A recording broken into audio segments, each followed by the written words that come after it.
திராவிட பேச்சரங்க நேயர்களுக்கு வணக்கம். தமிழ்நாட்டில் ஒரே ஒரு அரசியல் கட்சிக்கு தான் பெண் தலைவர் இருக்காங்க. அதாவது அந்த அரசியல் கட்சியை வழிநடத்தக்கூடிய பொதுச் செயலாளராக அவங்க இருக்காங்க. அப்படி ஒரே ஒரு பெண் தலைவராக இருக்கக்கூடியவங்க பொது வாழ்க்கைக்கு வந்ததுக்கப்புறம் தலைவர்களை பற்றி பேசும்போது நாகரிகமாகவும் கண்ணியமாகவும் சட்டப்படியும் பேச வேண்டும். அப்படி பேசுவது தான் அந்த பெண்களுக்கு மரியாதையும் மதிப்பையும் தேடித்தரும்.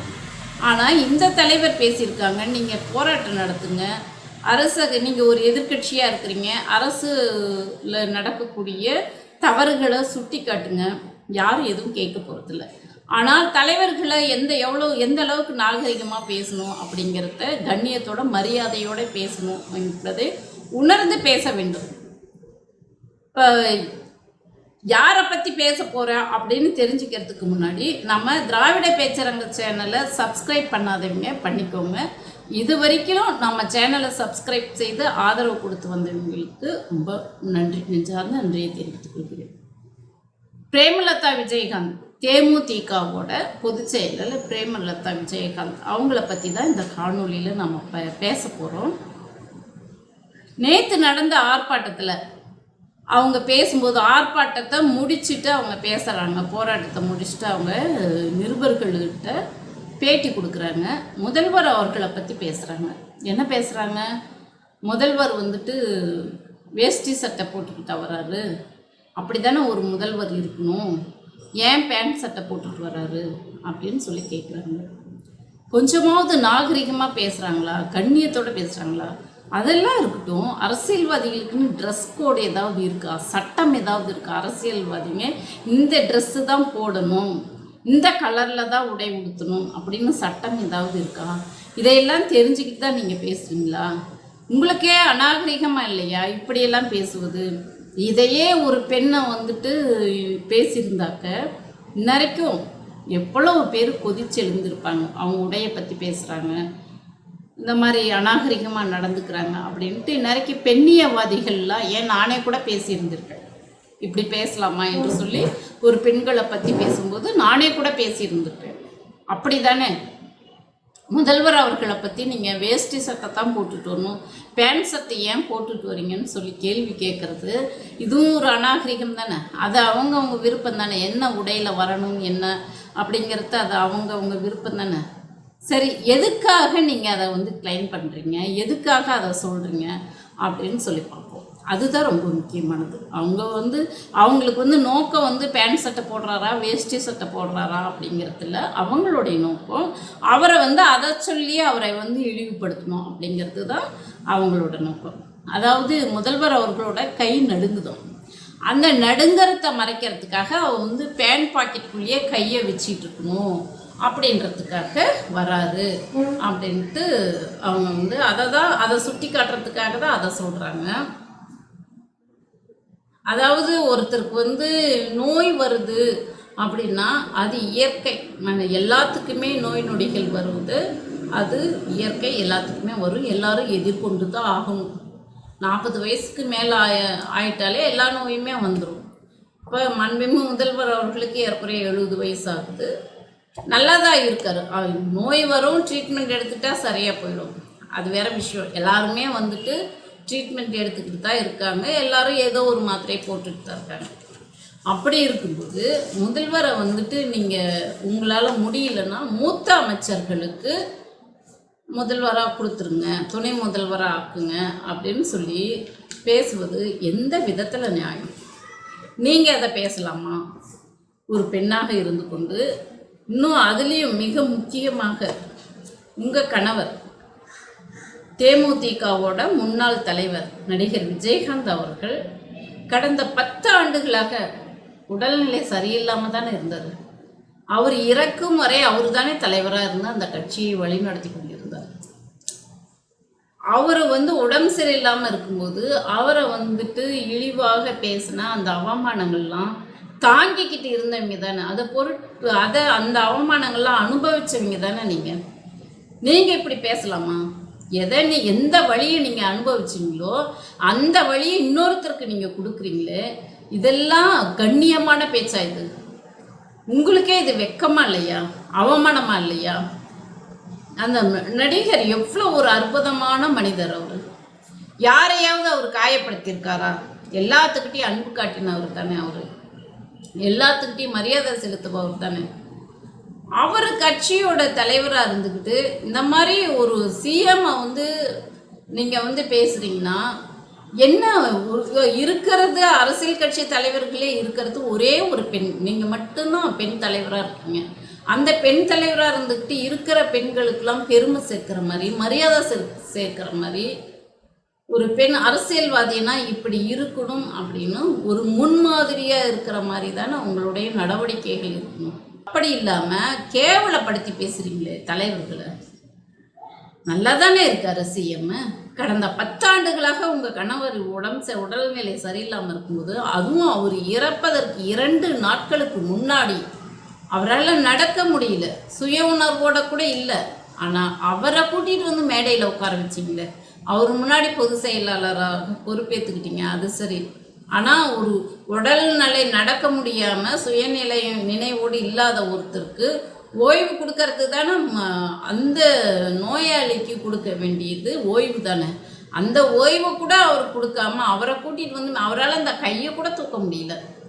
நீங்கள் தானே தூக்கு காட்டிங்க, பேச முடியல, எந்த ஒரு அசைவும் இல்லாமல் உட்கார வச்சா கீழே விழுந்தார். அவரை தானே கூட்டிகிட்டு வந்து நீங்கள் வந்து மேடை ஏற்றினீங்க. அப்படிப்பட்டவரை 2021 தேர்தலுக்கு அவரை கூட்டிகிட்டு வந்து உங்கள் தொண்டர்கள் முன்னாடி அவரால் பேசவே முடியல, ஒரு வார்த்தை கூட பேச முடியல. ஆனாலும் கூட்டிகிட்டு வந்து அவருக்கு வந்து உற்சாகம் ஊட்டிங்கல்ல. நீங்கள் என்ன அவருக்கு உடம்பு சரியில்லை, தலைவரை மாற்றிடலாம் அப்படின்ட்டு உங்கள் கட்சியில் இருக்கிற மூத்த உறுப்பினர்களுக்காக தலைவர் பதவி கொடுத்தீங்க. நீங்களாம் பேசுறது கொஞ்சமாவது இது எப்படி இருக்குது தெரியுமா? மல்லாந்து படுத்துக்கிட்டு எச்சு துப்பிக்கிற மாதிரி இருக்குது. உங்களை நீங்களே கேவலப்படுத்திக்கிறீங்க, இழிவுபடுத்திக்கிறீங்க. உங்களுக்கு ஒரு நியாயம், அடுத்தவங்களுக்குன்னா ஒரு நியாயமா தான் சொல்லுவாங்கள்ல, எனக்கு வந்தால் ரத்தம், அடுத்தவங்களுக்கு வந்தால் தக்காளி சட்னி. அப்படி தானே பேசுகிறீங்க. உங்களுக்கு உடல்நிலை சரியில்லாமல், உங்கள் கணவருக்கு உடல்நிலை சரியில்லாத போது நீங்கள் வந்து அவரை கூட்டிகிட்டு வந்து தொண்டர்கள் முன்னாடி உற்சாகப்படுத்தி அதை யாரும் குறை சொல்லவே இல்லை. உங்களுக்கு அப்படி ஒரு அரசியல் செய்ய வேண்டிய சூழல் இருக்கும்போது நல்லா இருக்காரு, மக்களை போய் சந்திக்கிறாரு, அம்மா உணவகத்துக்கு ஆய்வுக்கு போகிறாரு, கலைஞர் நூற்றாண்டு மருத்துவமனைக்கு போய் ஆய்வு செஞ்சு அங்கே போய் மக்களுடைய குறைகளை கேட்குறாரு. தினம்தோறும் மக்கள் பிரச்சனைகளில் தலையிட்டு அந்த கட்டடங்கள் திறப்பு விழா பணி நடத்துவது, இன்றைக்கி கூட கட்டடங்கள் திறப்பு விழா பணி நடத்துகிறாரு. அதிகாரிகளோட வந்து கலந்து ஆலோசனை பண்ணுறாரு, கூட்டம் போடுறாரு. ஒரு முதல்வராக இருந்து செய்ய வேண்டிய அனைத்து பணிகளையும் செய்கிறாரு. இது ஏன் உங்களுக்கு பொறுக்கல? நீங்கள் வந்துட்டு சீனியர் அமைச்சர்களுக்கு மாற்றி விடுங்க, துணை முதல்வர் கொடுங்க அப்படின்னு சொல்கிறீங்களே. எங்கள் கட்சி விஷயத்தில், திமுகவோட கட்சி விஷயத்தில் தலையிடுவதற்கு நீங்கள் யார்? எல்லாரும் கட்சியில் இருக்கிறவங்க எல்லாம் மாண்புமிகு அமைச்சர் உதயநிதி அவர்களை வந்துட்டு துணை முதல்வராக ஆக்கணுன்றதுக்கு பேசிகிட்டு இருக்காங்க. ஆனால் நீங்கள் வந்து உங்கள் கட்சியில் மூத்த நிர்வாகிகளை ஆக்குங்கன்னு சொல்லிட்டு எங்களுக்கு ஆலோசனை சொல்ல நீங்கள் யார்? உதயநிதி அவர்கள் 2021 தேர்தல் முடிஞ்சோன்னே அனைத்து கட்சி தலைவர்களையும் சந்தித்து வாழ்த்து பெற்று வந்தார், மரியாதை நிமித்தமாக. ஏன் உங்களுடைய கணவர் நடிகர் விஜயகாந்த் அவர்களை சந்திச்சும் மரியாதை நிமித்தமாக வாழ்த்து பெற்றார். எல்லாருக்கூடையும் அன்பு பாராட்டக்கூடியவர். அவர் உங்களுக்கு என்ன செஞ்சார்? ஏன் அந்த மாதிரி வந்துட்டு இந்த மாதிரி பேசிகிட்டு இருக்கிறீங்க? எங்கள் கட்சி விஷயத்தில் நீங்கள் யார் தலையிடுறதுக்கு? நீங்கள் யார் ஆலோசனை சொல்கிறதுக்கு? நல்லா நடந்துட்டு நல்லா ஆய்வு பண்ணிட்டு இருக்கிறீங்க. சிஎம்ஐ வந்து இவ்வளோ கேவலமாக பேசுவீங்க. உங்களுக்கெல்லாம் கொஞ்சம் கூட அறிவுன்றதே இல்லையா? ஒரு கட்சியோட தலைவராக இருக்கிறீங்க, எந்த சட்டத்துலேயாவது இருக்கா முதல்வர் வந்து வேஷ்டி சட்டத்தான் போட்டுட்டு போகணும்னு? இது என்ன அரசாங்க பதவியா? 58 வயசானோன்னு ரிட்டையர்மெண்ட் வாங்கிக்கிட்டு வீட்டில் உட்காந்துக்கிட்டு பென்ஷன் வாங்கிக்கிட்டு உட்காந்துட்டு இருக்கிறதுக்கு, ஓய்வூதிய பென்ஷன் வாங்கிட்டு உட்காந்துட்டு இருக்கிறதுக்கு மக்கள் பணி, அதுவும் இந்த சமூகத்தோட இழிவே சூத்திரப்பட்டம்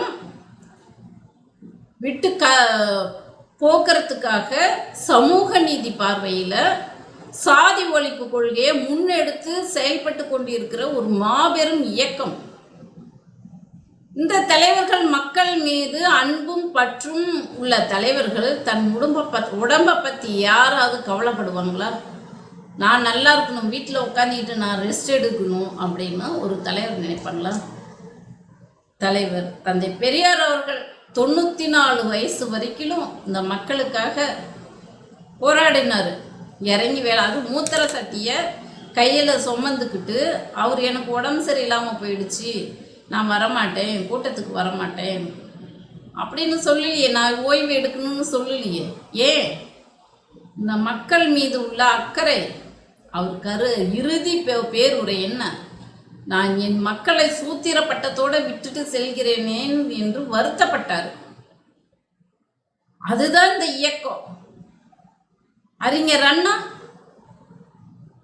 தான் இறக்கும் தருவாயில மருத்துவர்கள் ஓய்வு எடுங்கன்னும் போது கலைவாணர் சிலையை திறக்க போக முடியலையே, தமிழ்நாடு என்று பெயர் சூட்டுவதற்கு அங்கே போக முடியல, சட்டமன்றத்துக்கு போகாதீங்க, ஓய்வெடுங்க, உங்களுக்கு உடம்பு சரியில்லாமல் இருக்குது அப்படின்னு சொல்லும்போது, என் நாட்டிற்காக நான் பெயர் சூட்டும் நேரத்தில் நான் போகலைன்னா அப்படிப்பட்ட உயிர் இருந்தால் என்ன, இல்லைனா என்ன என்று சொல்லிட்டுல போய் அந்த தீர்மானத்தை முன்மொழிந்து தமிழ்நாடு வாழ்க வாழ்கன்னு 3 முறை சொல்லி அந்த தீர்மானத்தை நிறைவேற்றி கொடுத்தாரு.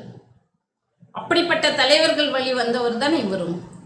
முத்தமிழறிஞர் கலைஞர் அவர்கள் தன்னுடைய குரல் போகும் வரை 93 வயசு வரைக்கும் இந்த தமிழ் சமுதாயத்துக்காக இந்த சாதி இழிநிலையிலிருந்து விடுதலை அடையணும் என்பதற்காக உழைச்சவர் தானே. திமுக தலைவராக இருந்தும் இந்த நாட்டின் முதல்வராக 5 முறை முதல்வராக இருந்தும் இந்த நாட்டு மக்கள் முன்னேற்றத்திற்காக, தமிழ் மக்களின் முன்னேற்றத்துக்காக உழைத்தவர் தானே. அந்த வழி வந்தவர் தானே இன்றைய முதல்வர் அவர்கள். அவர் மட்டும் எப்படி ஓய்வு எடுக்க முடியும்? நீங்கள் யார் அதை சொல்ல? நல்லா நடக்கிறாரு, நல்லா பேசுகிறாரு, ஆய்வு பண்ணுறாரு. இல்லை மக்கள் பணியில் ஏதாவது தொய்வு இருக்கா? முதல்வர் பணியில் ஏதாவது தொய்வு இருக்கா? உடம்பு சரியில்லைன்ட்டு வெளியில் வராமல் இருக்காரா? ஜெயலலிதா தான் வெளியில் வராமல் இருந்தாங்க, அப்போல்லாம் யாரும் கேள்வி கேட்க முடியல. ரூமுக்குள்ளேயே உட்காந்துக்கிட்டு ரிமோட் கண்ட்ரோல் மூலமாக ஆட்சி பண்ணிட்டு இருந்தாங்க. உடம்பு சரியில்லைன்னு வெளியே வராமல் ஓய்வு எடுக்கிறது யாரும் கேள்வி கேட்க போகிறதில்ல. இல்லை அப்படி இல்லையே, முதல்வர் நல்லா தானே இருக்காரு, நல்லா வந்துட்டு போயிட்டு ஆய்வு பண்ணிக்கிட்டு நல்லா தானே வேலை செஞ்சுட்ருக்காரு. அவரை ஏன் நீங்கள் ஓய்வு எடுங்கன்னு நீங்கள் ஏன் சொல்கிறீங்க? இந்த பேண்ட் சட்டை போடுங்க, வேஷ்டி சட்டை தான் போடணும்னு நீங்கள் யார் அதெல்லாம் சொல்கிறதுக்கு? உங்களால் இருக்கிறது ஒரே ஒரு பெண் தலைவர் தமிழ்நாட்டில், அதாவது ஒரு கட்சியோட பெண் தலைவர். அப்படி இருக்கும்போது நீங்கள் பெண்களுக்கெல்லாம் பெருமை சேர்க்குற விதத்தில் நடந்தீங்கன்னாக்க உங்களை பார்த்து இன்னும் பல பெண்கள் அரசியலுக்கு வருவாங்க.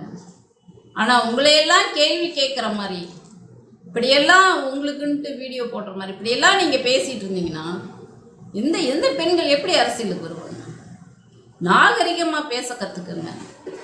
சட்டத்தை மதித்து, சட்டத்துக்கு உட்பட்டு தலைவர்களை மதித்து, நீங்கள் பெட்டிக்காகவும் பதவிக்காகவும் கட்சி நடத்துகிறீங்க தானே. அதனால தான் உங்கள் கட்சி 2% தாண்ட முடியல உங்களால். பதவிக்காகவும் பணத்துக்காகவும் கட்சி நடத்துகிறவங்க, கொள்கைக்காக நாட்டு மக்களுக்காக இயங்குறவங்களை பற்றி உங்களுக்குலாம் தெரியாது, புரிஞ்சிக்க முடியாது உங்களால். நீங்கள் இப்படி தான் இழிவாக தான் பேசுவீங்க. இந்த காணொலியை பார்த்துட்டு இருக்கிறவங்க உங்களுடைய கருத்து என்னன்னு கமெண்ட் பாக்ஸில் சொல்லி நம்ம திராவிட பேச்சரங்க சேனலுக்கு தொடர்ந்து உங்களுடைய ஆதரவை கொடுக்குமாறு அன்போடு கேட்டுக்கொள்கிறேன். நன்றி.